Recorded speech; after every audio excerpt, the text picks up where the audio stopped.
So let's dive in here. We are opening with what is being described as a disastrous trend in leadership.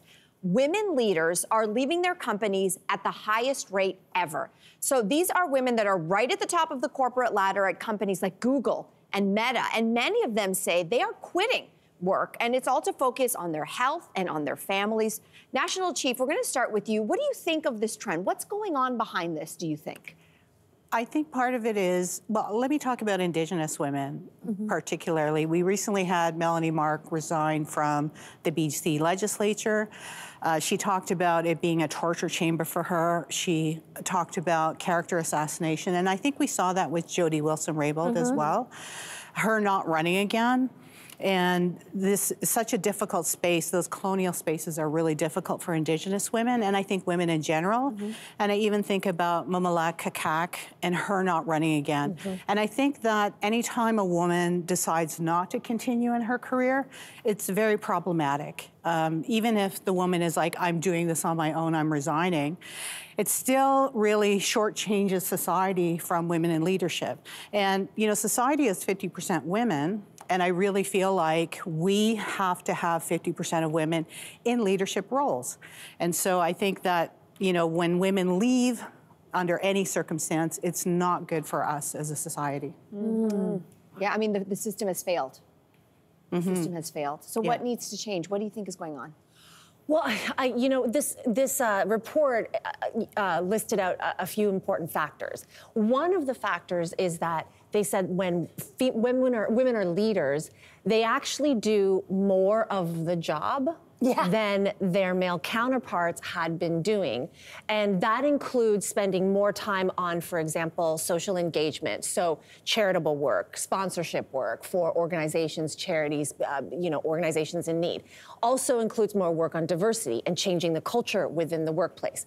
Also more work with human resources. So the expansion of what that job used to be before they took over changes when a woman steps into it to put that, you know, signature on it. And therefore, when you're extracting more out of a job and then putting more in, it kind of shortens the tenure because you're, you know, instead of working out. Yeah, instead of working 100%, the other person was working 100%, you're putting 150%.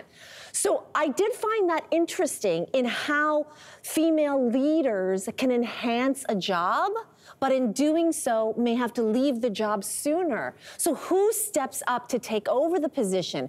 Can we begin a pipeline of, if the tenure is shorter, how do we figure out a pipeline that her position is then filled by another woman or by somebody who's going to follow and model after the way that she did the job? I mean, that was my takeaway from this research. That's really interesting. And I also think when you said about getting burnt out, there's sort of an irony there because in a sense, what you described, taking on, or maybe not, we shouldn't say taking on, but doing the job, imagining it different, mentoring and doing all of those, what some people might consider extracurricular outside of their leadership role. And in many ways, those things that they're doing, they're ensuring that the people for whom, who work for them are not getting burnt out.